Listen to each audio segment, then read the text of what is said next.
Deploying Infor Cloud Suite has a lot of upside potential, but it also has a number of risks that you should be aware of. What exactly are those risks? That's what I want to talk about here today.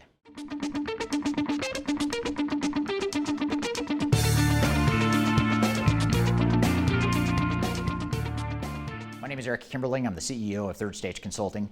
We're an independent consulting firm that helps clients throughout the world reach their third stages of digital transformation success. And many of the clients we work with are deploying Infor Cloud Suite. A lot of them are mid-market organizations that are too big to deploy a really small enterprise-wide technology, but they're not so big that they need a SAP or an Oracle or a Microsoft Dynamics. So Infor Cloud Suite is really well positioned sort of at the upper end of the mid-market. And I actually have a number of other videos on my YouTube channel that go into the details of what the pros and cons of Infor Cloud Suite is as a product. But what I want to do today is talk about what are the risks of deploying the technology, not to necessarily change your mind about Infor Cloud Suite, but rather to inform you so that you can mitigate those risks and manage those risks proactively throughout your implementation. So one of the first things to be aware of is that the Cloud Suite of Infor products is an emerging and a developing tool set. In other words, while Infor has been around for a long time, the actual Cloud Suite cloud-based solutions are still being developed and still being migrated to the cloud. So in the past, you had on-premise solutions like Sightline and M3 within the Infor space, and now those solutions are being migrated to Cloud Suite as a more holistic, complete cloud offering. So along with that transition, though, comes the reality that some of the maturity that had been developed over decades in the on-premise model is still not completely migrated in the cloud model. So when deploying Infor Cloud Suite, it's important to recognize where those gaps and deficiencies are, not so much so you change your mind about deploying Cloud Suite, but so you know what you're going to do to navigate those risks and those gaps, whether it be through customization or a manual workaround or some sort of third-party bolt-on to address those gaps. Generally speaking, Infor Cloud Suite is more flexible than a lot of the other systems in the marketplace. For example, if you compare Infor Cloud Suite to, say, SAP S/4HANA, you generally have a bit more flexibility and ease of deployment with Infor Cloud Suite. Now, that's a positive thing. It may not sound like a risk, but there is a dark side to that flexibility as well. And the dark side of that flexibility is the fact that you can change the software doesn't necessarily mean that you should. And oftentimes when organizations deploy flexible solutions like Infor Cloud Suite, they gloss over some of the resistance to change and some of the change management issues inherent in any organizations, because resistance to change oftentimes leads to changing the software to fit the way the business runs today rather than leveraging some of the capabilities within the software. So it's important to recognize that the flexibility of Infor Cloud Suite can actually backfire if you don't have a robust change management plan in place to ensure that you're not hiding that resistance to change via changing the software to fit your business. When deploying Infor Cloud Suite, Infor has an implementation methodology called Infor Delivery Method. And Infor Delivery Method is a lot like other software vendor implementation methodologies that focuses on designing, building, testing, and deploying software. Nothing wrong with that. It's all stuff you have to do within a transformation. But like other implementation methodologies from other software vendors, the Infor implementation methodology doesn't address a lot of the core fundamental things that are going to make your project successful. So things like organizational change management, identifying change impacts, the formal process reengineering process, the overall program management and program governance to include the Infor deployment, but other work streams within the non-technical aspects of the transformation.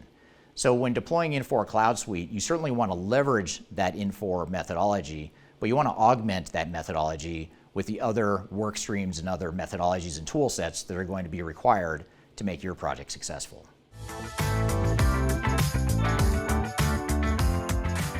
Another thing to be aware of when deploying Infor Cloud Suite, especially if you're a larger organization that's going to require a larger consulting team to deploy the technology for you, is the fact that Infor has a lot of consultants available throughout the world, but they don't have the same number of consultants that are certified in the software as, say, an SAP or an Oracle or a Microsoft Dynamics.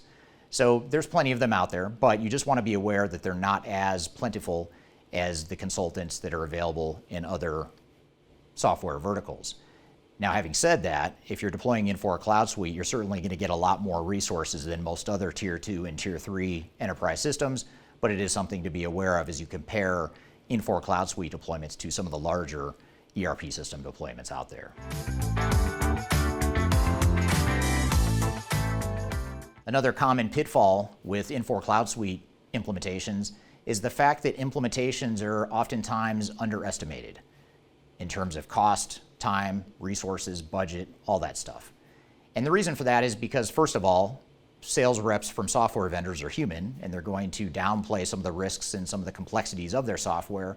But also the fact that Infor is less complex and less risky in general than deploying, say, an SAP or an Oracle leads to a false sense of security that the deployment's going to be materially easier or a lot easier or more easier than it really is going to be in terms of comparing that implementation to what other system deployments might look like. So when you're planning for your implementation, you just want to be sure that you're realistic and that you've captured all the different components of your implementation that are going to be required for success. And you also want to make sure you add a dose of reality to the assumptions behind your project plan, your budget, and other aspects of the proposal that you get from Infor or from your Infor reseller. Like a lot of other ERP software vendors and consultants out there, risk mitigation and risk identification, risk management is not a particular strength of more technically focused consultants. And what I mean by that is most consultants and most Infor resources you find are going to be focused on designing, building, testing, and deploying technology. That's their job, that's what they do. Their job is not necessarily to recognize where the business risks are, the operational risks, the organizational risks, the program management risks. Those are all things that are largely incumbent on you, the implementing organization, to resolve. Now, you certainly might leverage third-party independent resources like our team at Third Stage to help you with that, but ultimately you are responsible for that, and that's typically not an area that Infor or its implementation partners are going to be good at, nor are they going to necessarily include that in the scope of their implementation. And finally, in the quest to deploy Infor Cloud Suite, many organizations, many clients we see fail to focus on getting value out of the system post-implementation. In other words, they deploy the technology, they go live, they're happy that everything's working and that things aren't slowing down to a grinding halt operationally, but they don't go to the next step to say, how can we really optimize and fine-tune and maximize the value of that technology we just spent all this time and money deploying? So as you're deploying Infor Cloud Suite, it's really important to put in place a benefits realization plan and a value realization plan that ensures that you're getting the most value out of your deployment post-implementation. But even during implementation, you want to have that as a roadmap or a sort of set of parameters for how you make decisions throughout the project. So I've given you a lot to think about in terms of risks to be aware of as it relates to your Infor Cloud Suite deployment. And again, my goal here is not to convince you not to deploy Infor Cloud Suite, because just like any implementation, you have risks. Those risks aren't going anywhere unless you identify and mitigate them. So my goal here today was to help you identify what those risks might be, and I also wanted to leave you with a few other resources that will help you identify what some of those risks might be along the way, one of which is a quality assurance framework that we use in helping clients implement Infor Cloud Suite, as well as implementing other technologies as well. I've included a link to that framework, which you can see right here in front of you. I've included a link to this framework that you can actually download and use this as a sort of summary roadmap for how you identify and mitigate risk along the way, and ultimately to help make sure that you're maximizing the quality and the effectiveness of your Infor Cloud Suite implementation.